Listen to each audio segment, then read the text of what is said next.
Party people, episode 12, Wake and Rake, April 26th, baby. It's Monday. Happy Monday to everyone. If you're listening on a Sunday because you couldn't get enough baseball, have a good rest of your weekend, I guess, for the little hours you have left. Padres-Dodgers this weekend, electric again.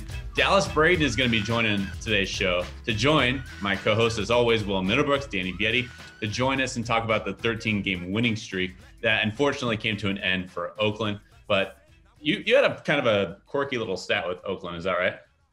With the run differential? Oh, yeah, dude. So obviously everyone knows they started 0-6. Yeah. And they weren't just losing those games. They were getting their ass beat, like boat raced. They were outscored 50-13 in those first 6 games. So it really set them back as far as differential goes. So they rattled off 13 straight, lost today, and they still have a -2 run differential. That's how bad they were the first 6 games of the year.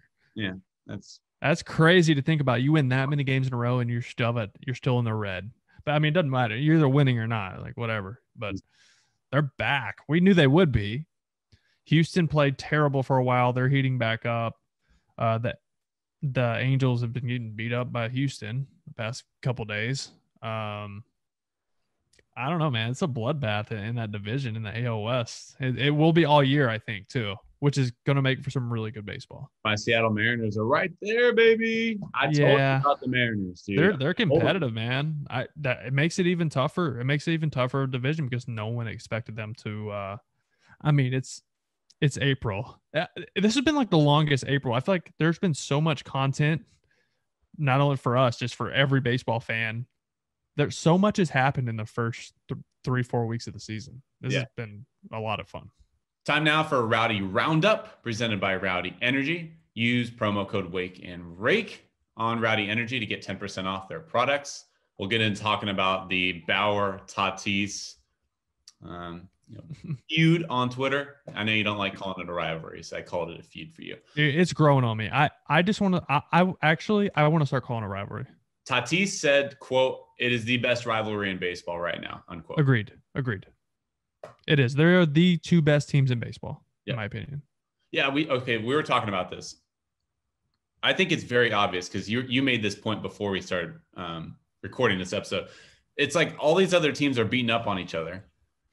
But the Dodgers and Padres, if you actually watch the games, they're just head and shoulders above every other team. They are. And San Diego's doesn't have the best record right now. But I think once we look up in September and look at the records, we'll be like, oh, they have 90 wins, which I think they will because they have a lot of depth. They have a lot of star power. And, dude, can we just say these Dodgers-Padres games last night, so Saturday night, for you guys listening today on Monday, so Saturday night game with Tatis and Bauer, and the second game in a row, Tatis had 2 homers. Yep. He's clearly back. The shoulder's feeling good. The 2-hand finish. Actually, the second homer was one-hand finish that. The pitch that was like 8 inches outside. He just barreled it.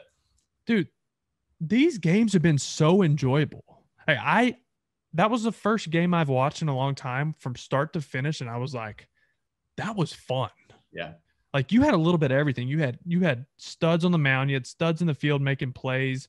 You had big homers. You had guys pimping homers, and you had pitchers not caring about it because you know what? I'm going to pimp my strikeouts. If you get me, great. It's hard to hit homers in the big leagues. Enjoy it. I loved everything Trevor Bauer had to say about that situation. How do you feel about it? No, I couldn't agree more. So give everybody a little bit of context here. And again, if you're not listening on our podcast platforms, by the way, you're probably listening on Apple Podcasts too, because we now are available on Apple Podcasts. But if you're not listening on our podcast platforms, you can also watch us on YouTube and you'll be seeing these clips as we're talking here. So basically the Tatis-Bauer thing. So Tatis' first home run, he covered his eye. Just like very, like Bauer did. He pitches with that one eye closed. And so Bauer's trolling him. Hey, and Bauer also said post-game in spring training when they asked him about that, hey, what instead of saying like, oh, maybe I'm working on something, he goes, if they can't hit me with one eye, what are they going to do with 2? Exactly. So that was only fitting that Tatis took him deep. And then the second homer against Bauer, Tatis touched home plate, and he did the McGregor and Tatis, which Bauer loves to do. So, and then they asked Bauer after the game, all credit to Bauer, just like you just said. He said, look, I want to clear something up. It's good for the game. This is where I don't want to be hitting players for celebrating excellence on the field. Right. And whatever you think of Bauer, if you think he's a bad person, if you think you don't like his playing style, you don't like that he's so active on social media, so be it. But if you disagree with that, I think you might need to rethink your ideas of what's powerful in this game, honestly. Yeah, spot on. I'm not necessarily the biggest Trevor Bauer fan. Yeah. But he rubs a lot of people the wrong way, and he doesn't care because he is who he is, and I can respect that. But I gained a lot of respect for him after that interview because he said, you know what, if you get me, it is so hard to hit a homer in the big leagues. If you get it, celebrate. I'm going to celebrate my strikeouts. Hard to get strikeouts. Good hitters. I'm going to celebrate. This is good for the game. It's good for the fans. Let's grow the game. Mm-hmm. I know I enjoyed it, and I'm somewhat of a baseball purist, but the game has changed. This is a different era. And what happened last night is what's going to bring younger generation to the game. Yeah. Even the older generation. There's no way you could watch that game last night and be like, I didn't like that. Mm-hmm.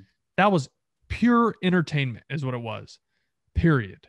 And I want to watch them play every night. I can't wait to watch them tonight. Well, good, because I think we got 12 or 13 more games on deck of Padres. I can't wait.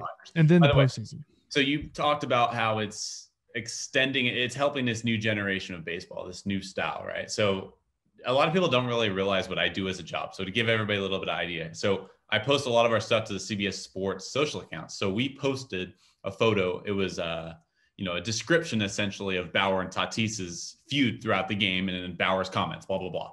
So I posted that to the CBS Sports Instagram. It's got, nearly 1 million followers, got a big audience, but it's mostly football audience. Okay. Right. Baseball does not normally work with our platform. I posted it, did not expect it to do anything. I figured typically whenever we post about baseball, we get comments that say, who cares? It's baseball. Nobody cares. Baseball's still a sport? ? Exactly. You get those comments, especially from football heavy audience.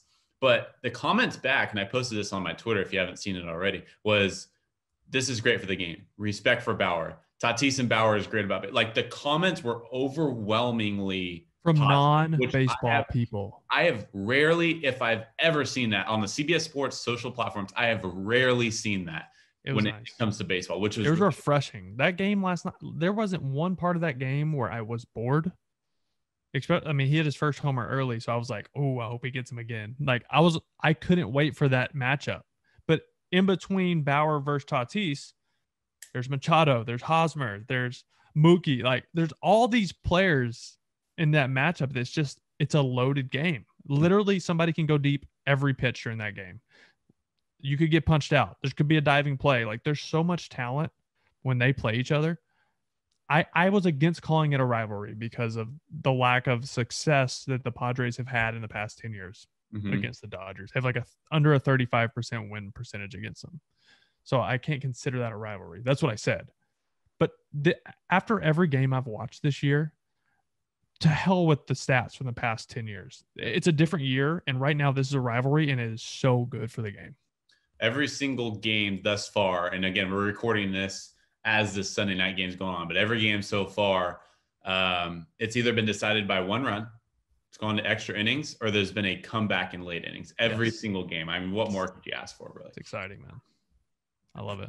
Little news, probably not news for the people listening, but it's news. This is active as we're talking here, is Dave Roberts in his comments with Tatis possibly peeping at the catcher's signs before that second home run. So again, we're putting up these clips on our YouTube here, but if is a second home run right before Bauer threw the pitch, it was a cutter on the outside.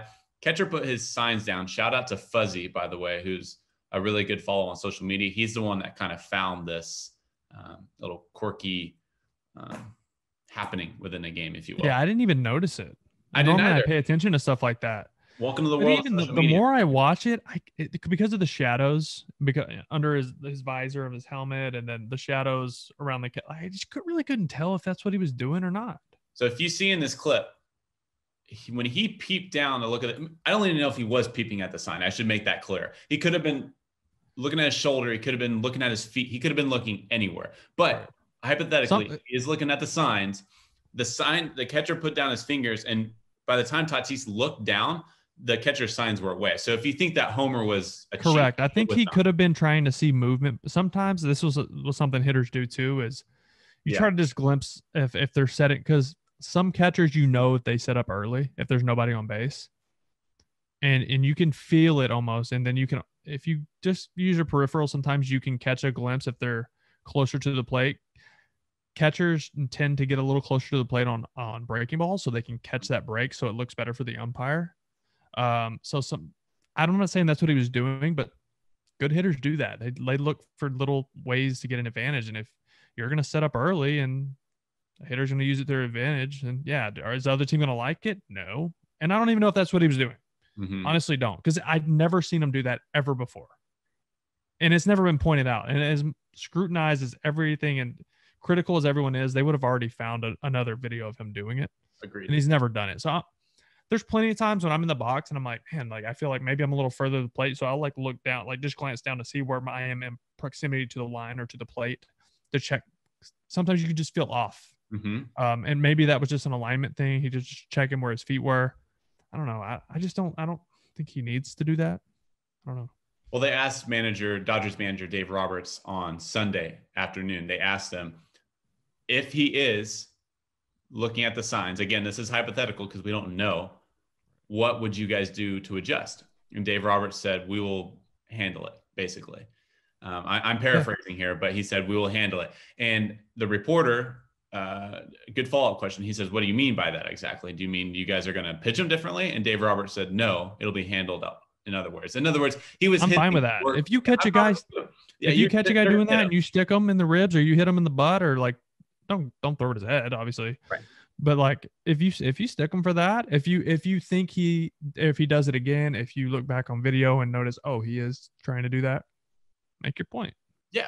But I don't think he was. I honestly don't. I think it was more of like an alignment thing, considering he's never done it before. If there'd been video from the past, like, oh, like this is iffy, but there isn't. So I'm just gonna go with I don't think he was trying to steal signs. It's really hard too in the box. You can't really see the signs. Like what he was doing was like just looking down. Like you still can't. The signs are in there. Like they're really hard to see. It's dark in there. Mm-hmm. He would literally have to like turn his head and look down to see the sign. Yeah. So if anything, he's trying to feel a catcher setting up. Like I said, I don't think he was doing that though. I think it was simply an alignment thing for him. Correct me if I'm wrong here, because again, I didn't play in the big leagues like you did, so I don't know the proper protocol. That said, at least the college level, I think it's okay for a hitter to peek at where the catcher is setting up. Like for me, when I was in high school, there's no rule against it. I used to look at the shadow, depending on where the sun was. I would look at the catcher's shadow. Yeah. And if the catcher was setting up outside, I'd be like, okay, they're going to throw a pitch outside. I think it's acceptable, at least from the levels I've played at, to recognize where maybe you hear him in your ear. Maybe you hear the catcher going to the right, left, whatever. I think it's acceptable to see where the catcher's setting up. But if you're staring down at the signs, that's when it's crossing the line. So the lack of turn of his head, it was more of like a down look on the video. He definitely could not see the signs. No. Maybe some of them with the setup. I just swing. You don't make that shit. It wasn't a good swing. He barreled it at center. Granted, he hit it 400 plus feet. Yeah, but he did not get all of that ball. You don't make that shitty of a swing. You also don't pull that ball if you know what pitch is coming. You stay on it and hit it to right. Yeah, that's probably true. Because has a lot of power to right field. So he was a little early on that, but he stays through the zone so long, which makes him so good, that he was still able to barrel it. So if he knew that pitch was coming, he hits that to right, in my opinion, because pitches, even if he knows what the guy's setting up. Oh, he's going away. All right, I'm going to stay through this to right field because I don't think he knew what was coming. Random Tatis stat I want to throw out there. He's now today, Sunday, will be his 158th game. Coming into that game, he has 157 games played, 45 homers, 106 RBIs, 29 stolen bases. He is the first player in the history of Major League Baseball within the first 162 games of their career to have at least 40 homers, 100 RBIs, and 20 bags. There's almost been 20,000 people to play professional baseball. He is the first player to ever do that within the first 162. That's incredible. Nuts. Yeah. Nuts. Why would they pay him? Why would they pay him that much money? Right there. Yeah. He is the first player ever to eclipse those numbers within the first 162. That's and unbelievable. Going back to the idea of a rivalry, if you don't think it's a rivalry or a feud, whatever maybe you think history means more, these two teams don't like each other. It's as simple as that. I love it. You can call it whatever the hell you want, but they don't like each other. I'm telling you right now, Dave Roberts, he takes exception to some of those Padres players. You can see it in his face. I don't think he's a huge fan of Tatis. I don't think he's a huge fan of Trent Grisham. Hey, listen, Dave Roberts was my bench coach in San Diego. Mm-hmm. There is not a more competitive human being.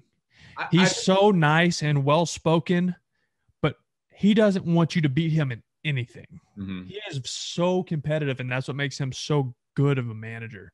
And his players can feel that, and his players love him. I loved him in San Diego when I was there. Just his he's fiery and competitive, but he's so professional, has a shell about him that's so professional and calming. Which is great in baseball because things get crazy and the game speeds up sometimes. And when you have a leader like Dave Roberts, who is competitive and can get into it and get going, but he's so calm, he's a good mix. And he doesn't like what's going on because he wants to win, number one. And they're there trying to take their crown. And they think they can. And he wants to let them know we're still big bro. Okay. Love it. The crown's coming off this year. Okay, Homer. Let's bring on Dallas Braden, Barstool, NBC Sports California. He's going to be joining us. We're going to be talking about this 13-game winning streak that did come to an end for the Oakland A's. Coming up next. Welcome back. RAKE Podcast. We're joined by Dallas Braden, of course, broadcaster with the Oakland A's now, pitched 5 seasons in the bigs with the Oakland A's. Oakland home and grown. I should say Stockton home and grown. That's right. First of all, I got to say, man, you on the broadcast on A's, bro, I've been saying this for years. You make me tune into A's games so much more just because of how unapologetic you are with your personality. So I want to thank you first and foremost for just being you on the broadcast because it's bringing more passion to the game, and I freaking love it. Well, I appreciate that, D. I do, man, because I take this kind of approach.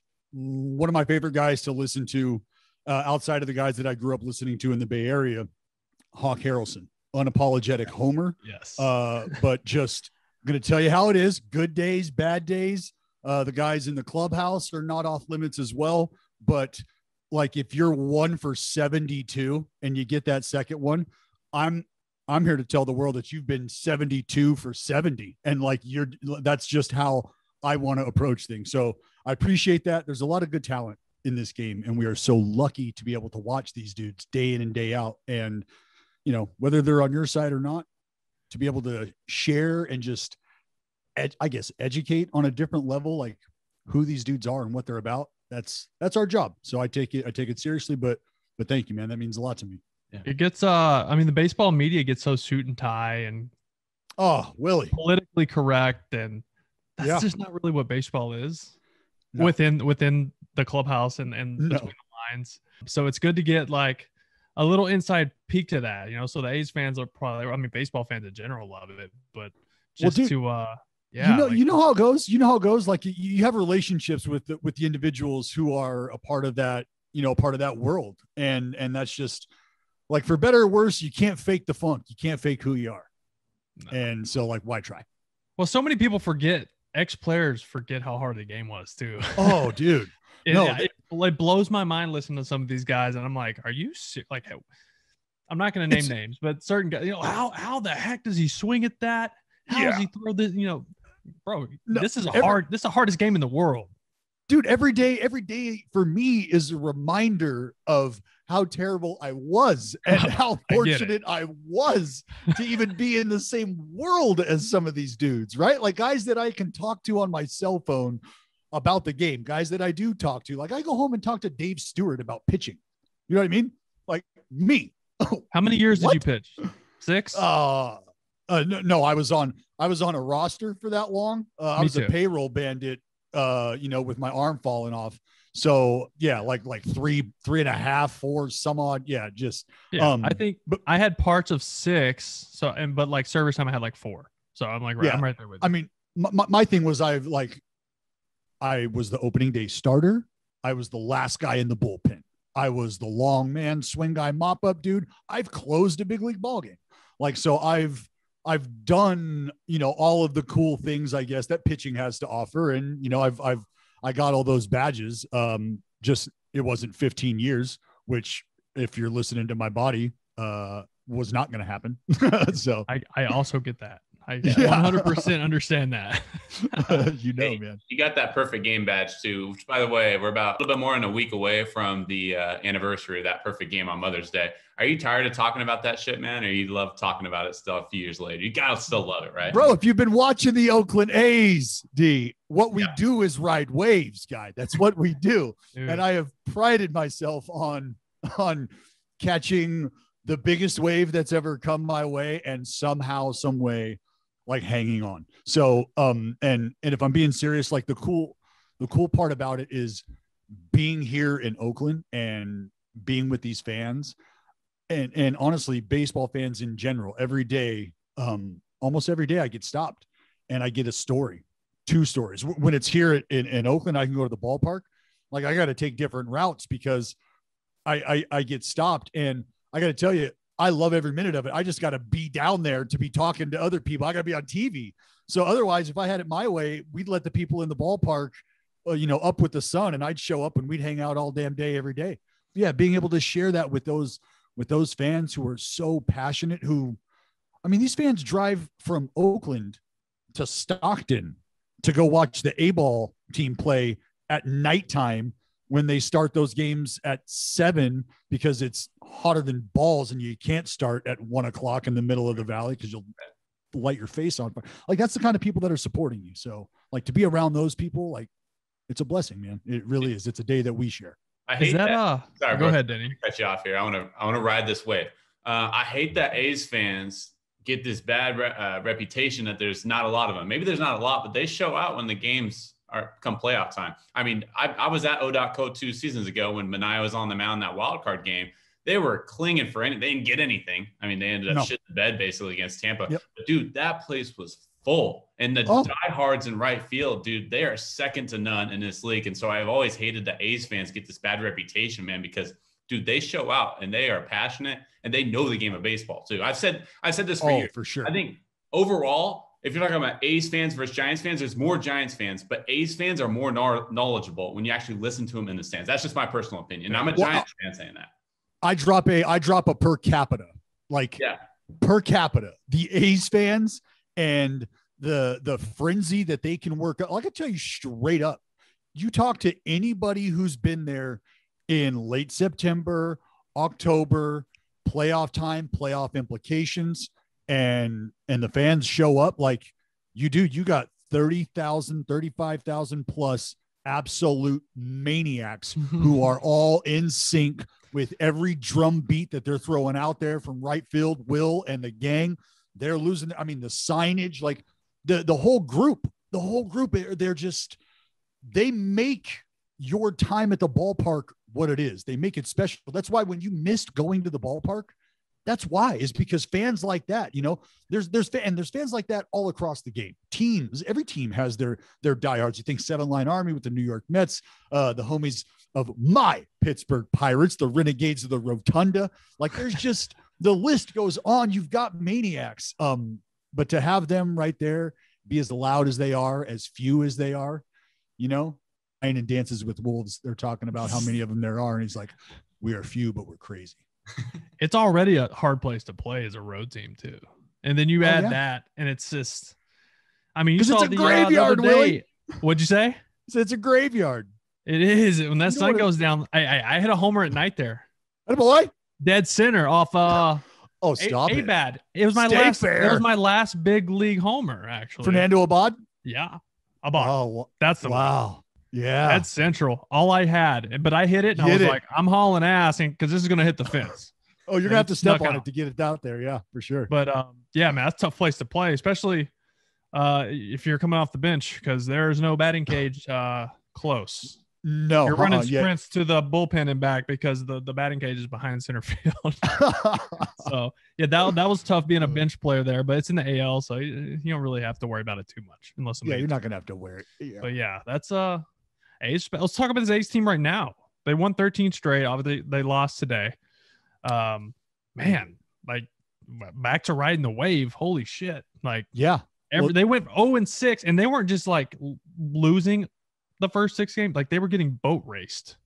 Well, it was bad. That's why, like, it was super easy for me to go spin zone right away because I was able to say, dude, it's not going to get any worse. Like right now, it's not going to get any worse. We are not pitching at all.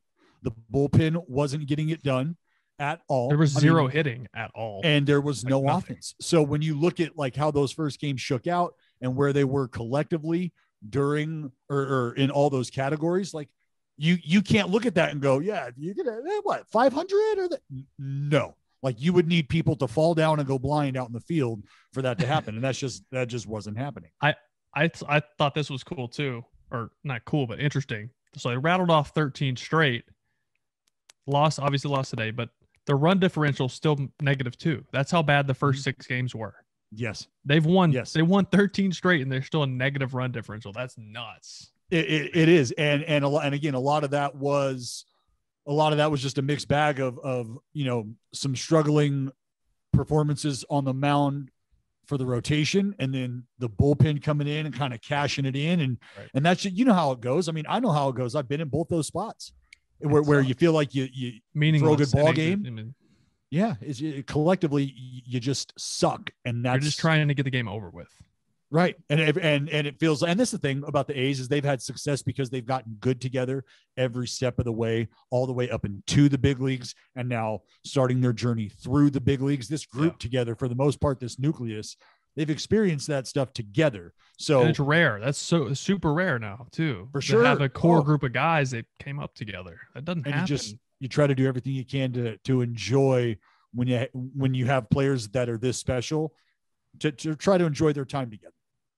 We had Jerry Harrison Jr. on our last episode, and we asked him, there's a bunch of unsung heroes with the Dodgers. There's about 1,000 of them on the A's because nobody gives a shit about the A's nationally, just frankly speaking. Who's the biggest unsung hero with the Oakland A's, in your opinion?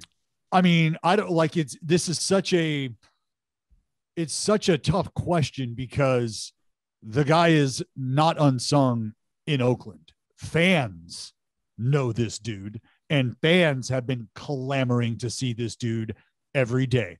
And what you saw in the first, 3 ball games, 4 ball games, whatever it was before he got banged up, Chad Pinder. Oh, and it's because Chad Pinder isn't given let me rephrase that. Chad Pinder, for better or worse, maybe hasn't been given the opportunity to put a stranglehold on an everyday opportunity. And it's not because he's not good. On a list of 1,000 reasons why that would be the case, that would be number 10,000. It's because he's almost too good at doing everything. Right. That he is so versatile. Like, I don't know if I want to just anchor him down here because he can go here and he can go there and he can do this and he doesn't even have to start and he's capable of doing that. So Chad Pinder becomes a Superman and it's like, what is this cape too long? Like what's going on? How does he feel about that? I mean, have you talked about that? Like, do you want to be a better, like where does he want to play every day? Well, or does he like embrace the Swiss Army knife type player? I think, and look, without speaking for Chi, because I would let him answer that question thoroughly how he would want to, knowing how he feels about the game and knowing how much he cares about his teammates. He understands his value. We all like to feed our family and we all like to put a roof over our head as well. And we all know how the ability to do that is attached to roles and defined and, quote unquote, guaranteed playing time or opportunities to. So if you pick up what I'm putting down, like he knows how important he is and he appreciates that. He would also, like anybody who puts on a big league uniform, love the opportunity to say, you know what, this guy in the mirror right now, that guy's going to get 600 plus ABs this year. And it's going to be in this spot or that spot, and I'm good with it. Every team needs a Chad Pinder too. Oh God. And there's so much value there. And you look at him from the outside, if you don't really know the game and say, oh, he's a bench player. He doesn't have an everyday position, but he has just as much value as Matt Chapman. Olsen, Bro. like he has just as much value because you can plug him anywhere, right? Well, And the intent. Is he a leader? Is he like a clubhouse leader there too? Well, so what I was just going to say, Willie, is without the ability to measure the intangibles, the quantifiables, that's where Chad Pinder really separates himself. And that's what, like, they call it, they used to call it Pindergarten. Like, that's because they're all young and they all came up together and they're all just, having fun, but you need somebody's attention grabbed. It's not who you think it's going to be in that clubhouse. More times than not, you just have to look down the hallway, look down the clubhouse row, and you see Chad Pinder. And interesting. I would have never known that. No, but those are, like you said, those are guys you need. And think about who's a better dude, really, Willie, in a clubhouse, to be able to speak for everyone, if you will. The guy who's doing it all. Right. You know what I mean? Like the guy who's being asked to pinch hit. Like, oh, hey, how's your last 0 for 8 skid coming off the bench? That's great. You want to know what mine's like? Because I do it too. He can give you that. He can also tell you, hey, man, I've been there through a rough stretch. Blah, blah. He can be the sounding board for damn near everyone in there. It's funny we're talking about Chad Pinder, and I guarantee you half of the people listening to this podcast are going to be like, who the is Chad Pinder? So if you're listening to this, go look up Chad Pinder and actually watch the games, because you will see what we're talking about here. And a dude, Danny, that I say, like, man, like he's a guy where, and maybe my list is long just because I enjoy the game as much as I do, but like if you could sell pay-per-view tickets to guys taking BP, like Chad Pinder is a dude that you'd be like, okay, undercard. Wow. Can we talk about pushing him to the main at some point in time? Like, I want to watch the dude hammers baseballs. No, I remember him pinch hitting it in the way back in the second deck in Oakland, which is like 460 feet. Yeah. It was like two years ago. And I was like, oh, I remember playing against him in AAA. I did not know he had it like that. Oh, he's got it like that, dude. Great story. Opening day, Shohei Ohtani is taking BP, and before that happens, obviously the A's have taken BP, and Chad Pinder's putting balls up into the seats above center field, above those windows, above the suites, just hammering balls. Chris Carter territory. Yeah. Oh yeah, and this is Chad Pinder, and he's doing it to left center as well. Like, and you got to understand, those suites out in left center are farther away than the suites are in center field. Those are really like Mike Piazza BP territory. That's kind of the last time I saw guys go up there. And Chad Pinder's hammering balls out there. Fast forward, me and Eric Chavez are standing behind the cage, watching Ohtani hit, and we're talking, not really paying attention. Ohtani hits a ball, boom, both of our heads snap, and look up, and Chavi goes, "You want to know the last time I saw a lefty go up there?" And I go, "When?" And he looked at himself, and he was like, and I was, because Chavi had just stupid pop too, and he was probably right, but. Thinking about where Chad Pinder was hitting those baseballs, and then thinking about the ooh and ah that Ohtani got for the show he put on. And I'm like, yo, Chad Pinder was just doing this shit a half hour ago. Like, where were you? Yeah. All right. Lizardo. Let me ask you about Lizardo here. Let's stick with these young guns that don't get enough attention. So Will and I talked about this a lot. I think the A's, and Will echoes his sentiment, they're about an ace away from being like a team to be reckoned with in the playoffs. Whether that ace is from outside the organization or within, I don't know. I think Lizardo definitely has the stuff. There's no doubt about it. For him, it's really just command and getting ahead of hitters, because too often he tries to fiddle around and he's getting behind guys. He's working 1-0, 2-0. Then he's having to use his stuff. How do you like his progression so far this year? Because he gave up a bomb, obviously, to Hayes today. That ended up really being a difference maker. But I think he was making – was it 2 bombs? 2 bombs, thank you. And but I think he's made a lot of progress even in his last 2 weeks. You know, he's pitched a lot better lately. What are you seeing from Lizardo so far? Well, that's it. It's the command and the efficiency that has to continue to get better, I think, when you're first coming into the game or coming into the league, and you're getting a feel for what you do well. And then you got to get a feel for the adjustments that are being made to you. And now you're feeling out your adjustments, right? Because you've got to continually stay one step ahead. So that early transition from getting to the big leagues and showing your stuff and navigating through that is the that's the next step, the graduation. And that's kind of what, like you've said, he's going through right now. And it's about being more competitive around the zone on the whole for him, because his stuff is so good that you want to make everything you throw appetizing, because when you can overpower guys as well, your margin for error goes up. You can make some mistakes in the zone. And if you're around the zone more often, now everything that you want to get cute with is now appetizing, as opposed to just an egregious non-competitive miss. Yeah. And that's what you are always trying to do, is either execute or work off of. Like the game of golf. How many shots do you pure?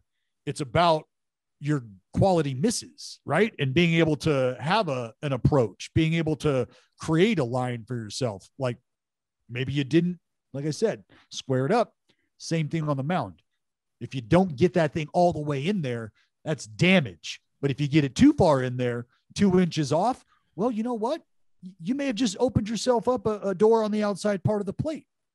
So can you work off that? But if that thing's 5 inches off or whatever, and it's not serving a purpose, you haven't changed eye level. So that's what we're starting to see him do. And I think at times, because he's so good, he knows how good he is. He just has to believe it at all times. He's so nice, dude. He's so modest. Like when you hear him, I mean, it's not to say that he's nice on the mound. He's probably a competitor on the mound, but like when you hear him, oh no, he's got some you in him too. Exactly. And that's why you see what you see. And that's probably why you think to yourself, this dude could be frontline guy. And that's why a lot of people see it, is because you can see the competitive nature, the fire inside of him, like making a quality pitch, a big out, like he lets it eat. And I love every minute of it. But yeah, he's somebody, to your point, Danny, that when you start thinking about how far you are away from being a competitive club or a force to be reckoned with, pushing yourself over the hump, Luzardo's probably a guy that you think about. Yeah. The league's not lacking stuff from pitchers anymore. It's a combination of command and stuff that's separating guys. And as a hitter, it used to be 95 to 100 was like, oh shit. All right. Got to get it going. Well, that's your everyday guy now. Right. So you're not going to just be able to miss middle and blow people's doors off anymore, because guys are ready for that. They're more accustomed. 100 miles an hour is normalized now, which is a complete joke. It is. It's crazy. It's like, it's nuts. But I want to go down a little different path. I like that we're talking about pit. Like, who are some of your favorite lefties in the game right now? Luzardo just made me think of, some guys.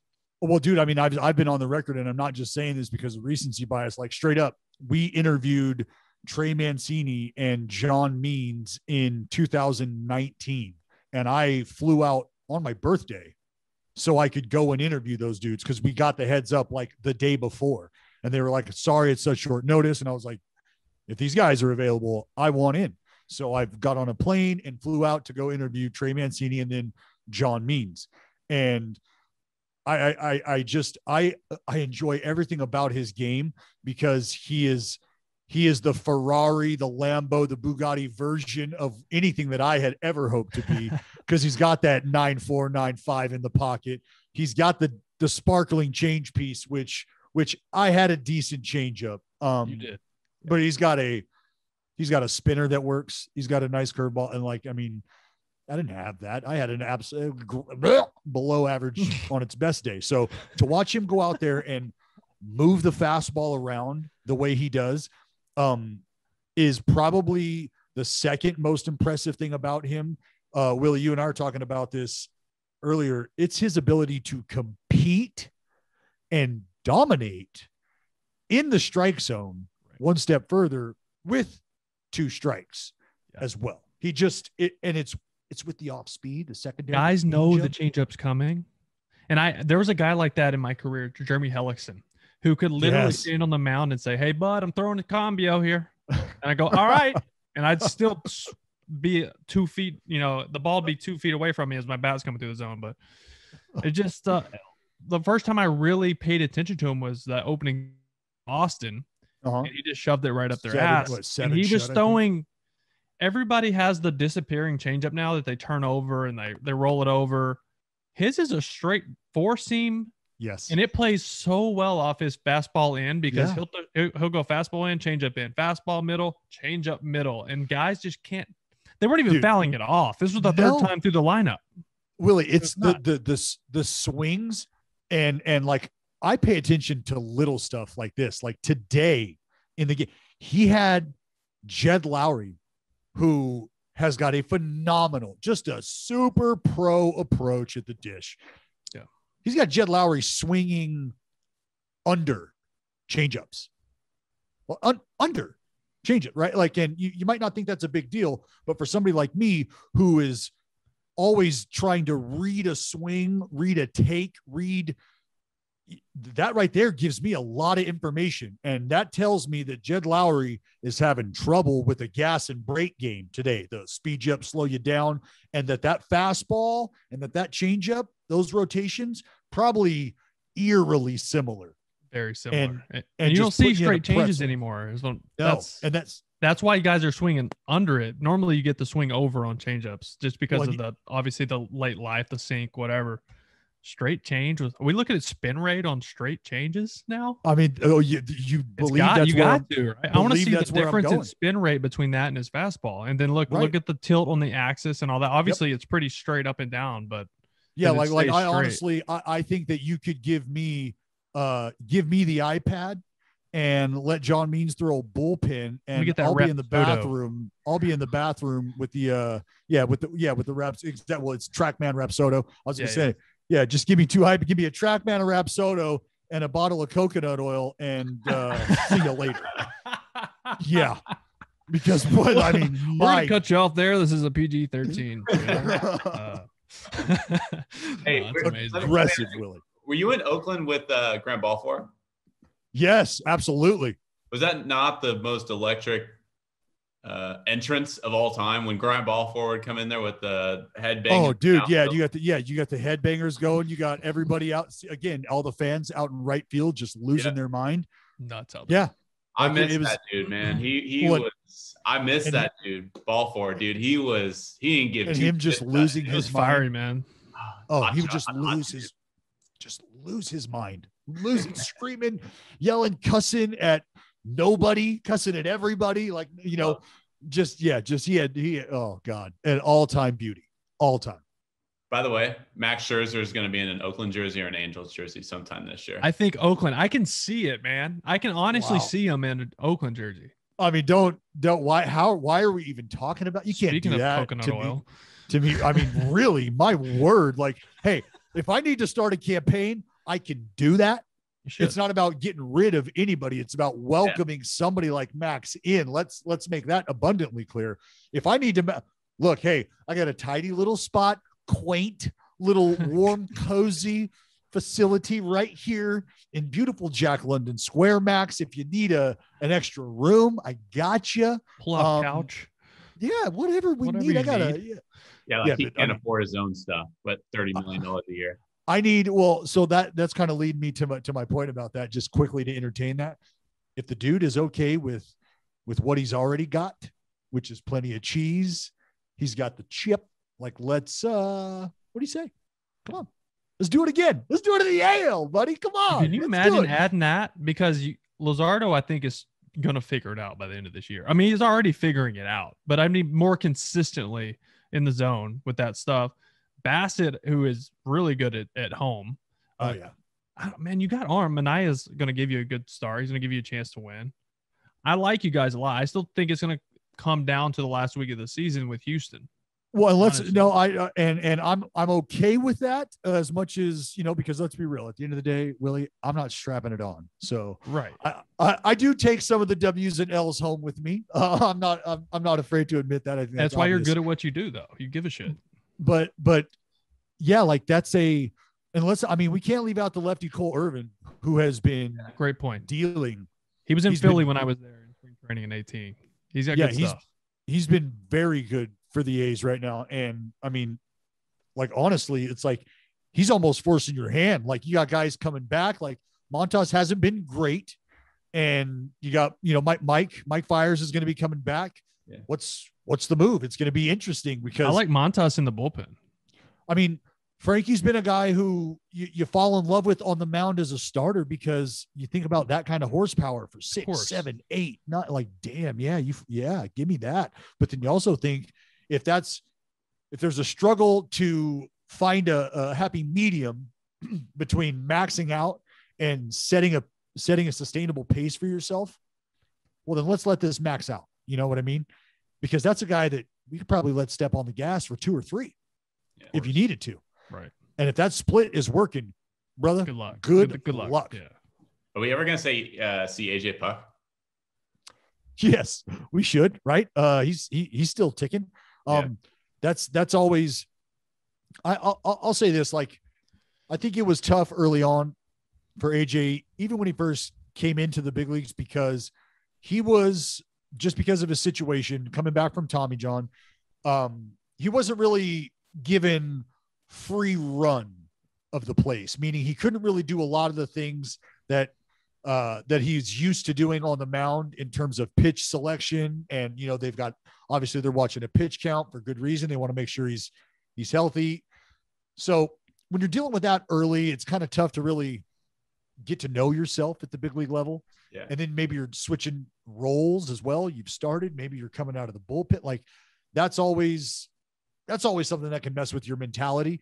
But the health is just going to be the biggest thing. And like, for better or worse, if he can start 30 times, because that's what they want, and he has a 76 ERA, but makes it to spring training the next year and is healthy and then who gives a damn, frankly, because you just want the kid, you want him to be healthy. You want him to be out on the diamond because he's such a special talent.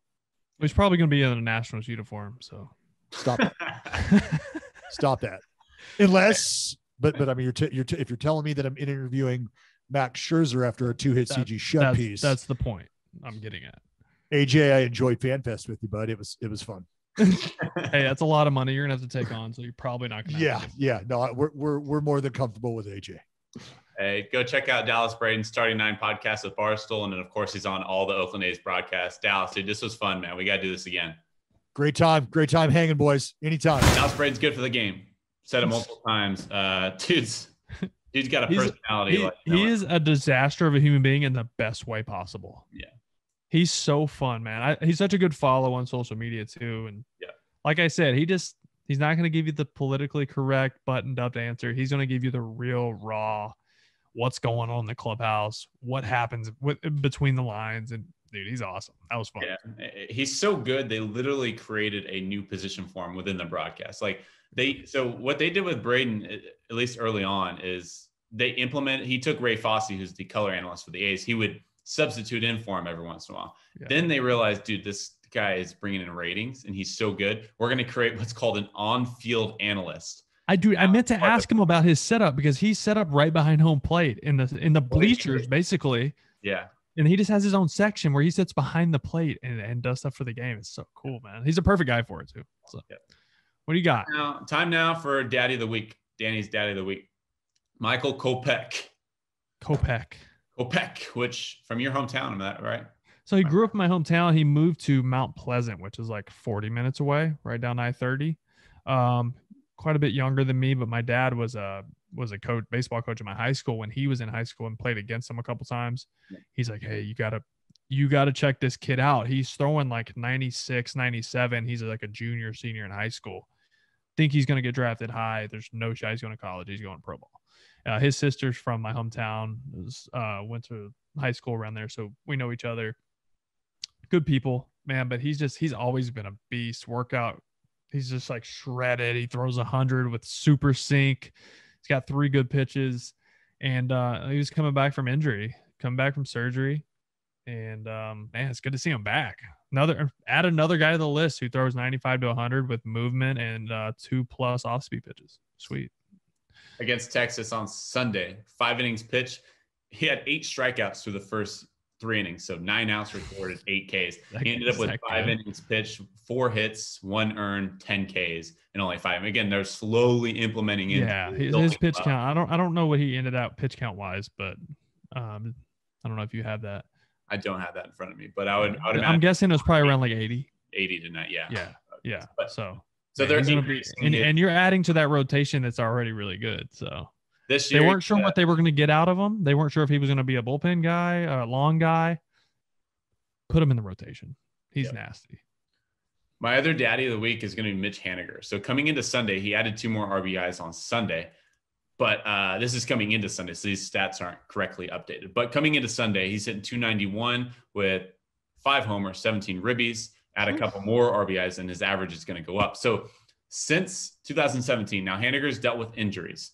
Right. He has 62 homers since 2017. Damn. Yet he's only had 1 full season since 2017. So he played 96 games in 2017, 157 in 2018, 63 games in 2019, missed all of 2020. Is coming back here in 2021, and he's raking again. He has more home runs since 2017 than guys like Luke Voigt, Corey Seager, and he's missed more than 200 games. Yeah. That's pretty impressive. So I got Michael Kopech and Mitch Haniger are my Danny's daddies of the week. For as far as Haniger goes, so in 2018, I was somewhat like messing my swing a little bit before I got hurt. Mm-hmm. Trying to create this launch angle and this path that the game is raving about at the time. It still is. And he was a guy I like to watch on video because he did everything right. He's if you watch his lower body, he stays low through the ball, like uses his lower body. His bat path is ridiculous. So I like to watch hitters who did what I was trying to do, and he was one of them. And if he could just stay healthy, bro. Hey, you're on these Mariners too. You love these Mariners. I like the Mariners. I'm not saying they're winning the division yet. Hey, they're good for the division because they're not a pushover. Like, you have to play well to beat them. I'm double downing on my idea that they're just going to be competitive this year. Like, they have talent. That's how I felt about the Red Sox. Jared Clinton's not on the team yet. Yeah, that's true. Julio Rodriguez is not on the team yet. Those are 2 of the biggest prospects in baseball. Yeah. Prospects, so it's like, what are you going to get? Flip a coin. You're not really sure how that transition to the big league is going to go in their first year. But you're right, though. It's a lot of talent that has yet to see the field. So they're young. They're exciting. Daddies of the week, huh? Danny's daddies. You like it. You come up with that? Be proud of yourself. Tasting yourself? Attaboy. All right, people. I can hear your kids growling because they're hungry. Daddy needs to go make some chicken nuggets. Yeah, exactly. We'll see you guys next time on the Wake and Rake Podcast. Adios. Bye, guys.